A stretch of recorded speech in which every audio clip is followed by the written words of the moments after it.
माजरा क्या है कि मैनिफेस्टो आता है तब बवाल होता है। सूर्य मैथिल जी, मैनिफेस्टो के पन्ने एक एक कर खुलते हैं तब बवाल होता है। मतलब न्याय पत्र नाम दिया है, लेकिन न्याय पत्र की जगह बवाल पत्र ऐसा हो गया है कि वो, क्योंकि बवाल ही बवाल मच रहा है। कभी कोई आकर कुछ कह रहा है, कभी कोई आकर वो हिडन एजेंडा भी सामने आ जाता है। ये इस तरह के आरोप लग रहे हैं। क्या अपने ही चक्रव्यूह में फंस गई है कांग्रेस?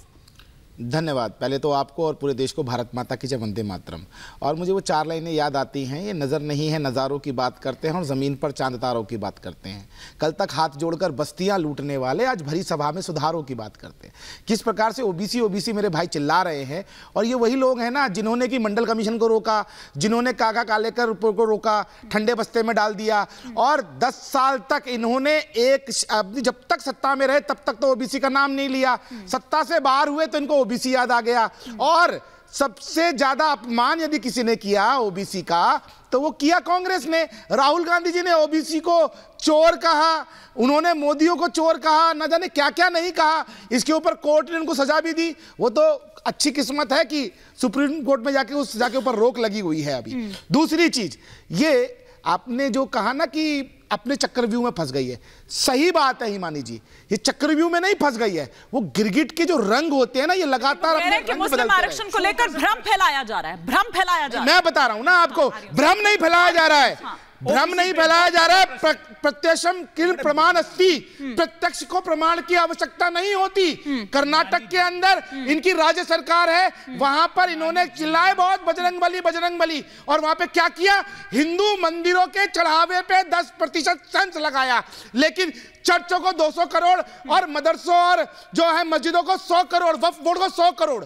दूसरी चीज, इन्होंने वहां पर अल्पसंख्यक समुदाय को 50% गाड़ियों को खरीदने के लिए रिबेट देनी है या 3 लाख रुपए तक रिबेट देनी है। ये उन्होंने वहां पर लागू किया है। प्रश्न ले लीजिए। और एक और महत्वपूर्ण बात, आप ही से प्रश्न है, साथ में जवाब दे दीजिएगा जी। मेरा इनसे ये है कि क्या आप ओबीसी को संख्या के आधार पे आरक्षण मिलने के पक्षधर हैं या नहीं है?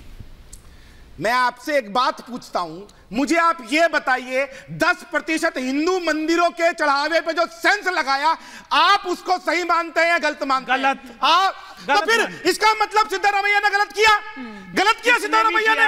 देखिए राष्ट्रीय चैनल पर नागर साहब कह रहे हैं कि सिद्धारमैया ने हिंदू विरोधी काम किया है और वहां पर केवल और केवल अल्पसंख्यकों का अपीचमेंट किया है। दूसरी चीज, अरे नहीं भाई, आपके सामने आपने हमने कह दिया खुद खोल ली। किसी भी धार्मिक संस्थान के ऊपर लगने वाले सेस का मैं समर्थन नहीं करता। तो फिर आप सिद्धारमैया को बोलिए यहाँ से कि आपने गलत कहा।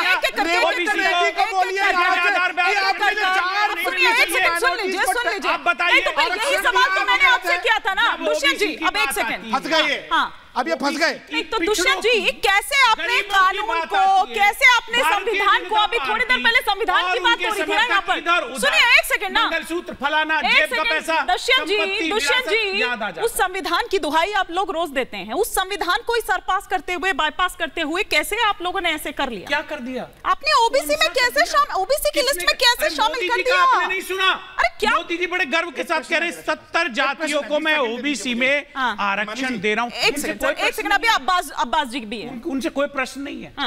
उनसे भी है, क्यों नहीं आऊंगी? एक एक कर, पहले आप तो जवाब दीजिए, फिर उसके बाद उनसे भी जवाब दूंगी। हिमानी जी, मैं भी एक सवाल करना चाहता हूँ। ये बता दीजिए, भारत का मुसलमान भारतीय नागरिक है या नहीं? ये बता दीजिए, मुल्क वजीर आजम क्या कहते हैं? विनोद बंसल जी, फिर आ रही हूँ। अब्बास साहब आपका रुख करूंगी। देखिए, वजीर आजम क्या कहते हैं? साहब का तो एक भी रिएक्शन, भाइयों तुम्हारी जमीन ज्यादा छीन के ज्यादा बच्चे वालों को दे दी जाएगी, ये मुल्क के वजीर आजम की बात है। बड़ा दुख होता है हमें इस बात पर कि भारत के प्रधानमंत्री इस बात को कहते हैं। अब्बास साहब का रुख करूंगी। ठीक है हाजी साहब, एक बार विनोद बंसल जी का क्विक रिएक्शन। आ रही हूं मनोज जी, आ रही हूं। देखिए अब्बास साहब से तो एक भी ओपनिंग कमेंट तक नहीं हुआ है। एक सेकंड विनोद जी, छोटा सा जवाब हाजी साहब की बात पर। देखिए ये जो वजीर आजम कह रहे थे, ये पाकिस्तान में है कि हिंदुस्तान में है? ये चैनल कोई प्रधानमंत्री बोलो, माननीय प्रधानमंत्री बोलिए, माननीय प्रधानमंत्री मोदी जी बोलिए। आप बोलिए। मैं मुल्क के वजीर आजम कहूंगा। बोलिए ना भाई, माननीय प्रधानमंत्री। क्या बात कर रहे हैं प्रधानमंत्री मोदी जी? मुल्क के वजीर आजम कहूंगा, एक बार लाख बार कहूंगा वजीर आजम। में बैठे हो क्या? मुल्क के वजीर आजम नरेंद्र मोदी जी है भारत के। आपको क्या दिक्कत है भाई? सुन लीजिए क्या दिक्कत है ये बता दीजिए। मुल्क के इत्मीनान से अपनी बात रख सकते हैं, इत्मीनान से अपनी बात रख सकते हैं। हाजी साहब एक बार सुन लीजिए, हाजी साहब एक बार सुन लीजिए, इत्मीनान से अपनी बात रख सकते हैं। हाजी साहब एक बार सुन लीजिए, पहले विनोद जी को सुन लीजिए। देखिए इमानी जी, मैं कहना चाहता हूँ ये बार बार मुसलमान कर रहे हैं।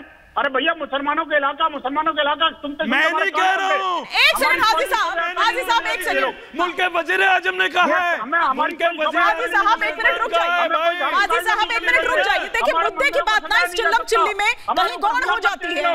और ये अल्पसंख्यक कहते हैं अपने आप को, शर्मानी चाहिए इनको। नहीं पर बंसल जी अगर मुसलमानों के हितों की बात भी हो रही है तो उसमें गलत क्या है? सिंपल सा सवाल है, फिर मैं अब्बास साहब का रुख करूंगी। अब हाजी साहब एक मिनट उनको बात करनी। मुझे जरा प्रश्न का दोबारा बता दीजिए, कोई बीच में बकवास करते हैं मुझे समझ नहीं आता, और मुझे ये इनको बोलिए जब मैं बोलूं तो। मैं कह रही हूं कि अगर उस 20% की जिसकी बात यहां पर हो रही है, 80-20 की बात हो रही है, अगर मुस्लिमों के हितों की बात हो भी रही है तो क्या उसमें कुछ गलत है मुस्लिमों के हितों की बात करना? बात मुस्लिम हितों की क्यों हो रही है भाई?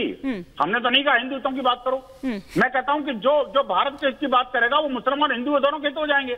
आप मुझे बताइए आखिरकार ये जो जिस तरह की बातें कर रहे हैं, अब ये मुस्लिम हितों के नाम पर ये भारत का फिर विभाजन करना चाहते हैं क्या? और माइनॉरिटी के नाम पर क्या माइनॉरिटी एक ही रहेगी क्या?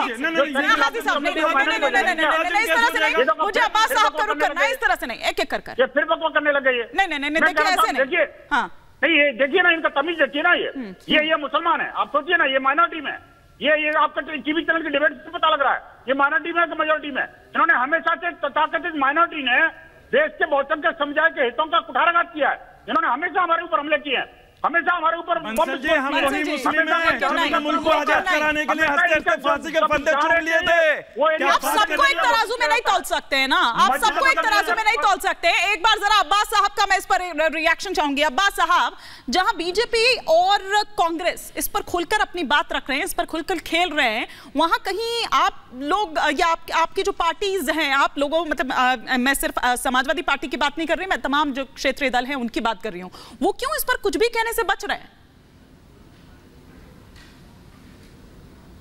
देखिए, भारतीय जनता पार्टी और इनके जो सहयोगी बैठे हैं उनकी बौखलाहट और उनकी घबराहट साफ दिखाई दे रही है। मुझे लगता है देश के प्रधानमंत्री जी और भारतीय जनता पार्टी के जो बड़े नेता हैं, जैसे ही पहले चरण का चुनाव हुआ, इनको अपना गोल पोस्ट बदलना पड़ा और इस प्रकार के बयान आने लगे, कहीं पाकिस्तान और हिंदुस्तान और ये वो तू मैं पता नहीं क्या क्या बातें होने लगी। और अभी बात हो रही थी आपकी जो इनहेरिटेंस एक्ट है, इनहेरिटेंस टैक्स की बात भी हो रही थी, जबकि भारतीय जनता पार्टी के सांसद थे उस समय जयंत सिन्हा ने सबसे पहले बात करी कि इनहेरिटेंस टैक्स हम लागू करने जा रहे हैं देश में, और उसके बाद उनको देश का वित्त राज्य मंत्री बनाया जाता है। तो आपको बताना चाहिए जिस चीज को आप लागू करने जा रहे थे, मुझे नहीं पता किसके दबाव में ये रुक गए, क्या हुआ वो उसको नहीं जानना चाहता हूं। हालांकि मैं ये मानता हूं कि इनहेरिटेंस टैक्स देश में नहीं होना चाहिए, और कांग्रेस पार्टी स्पष्टता से कह चुकी है कि इनहेरिटेंस टैक्स हम लागू नहीं करने, ऐसे कोई विचार भी नहीं है। लेकिन उसके बावजूद ऐसे विषय जो ने क्या कहा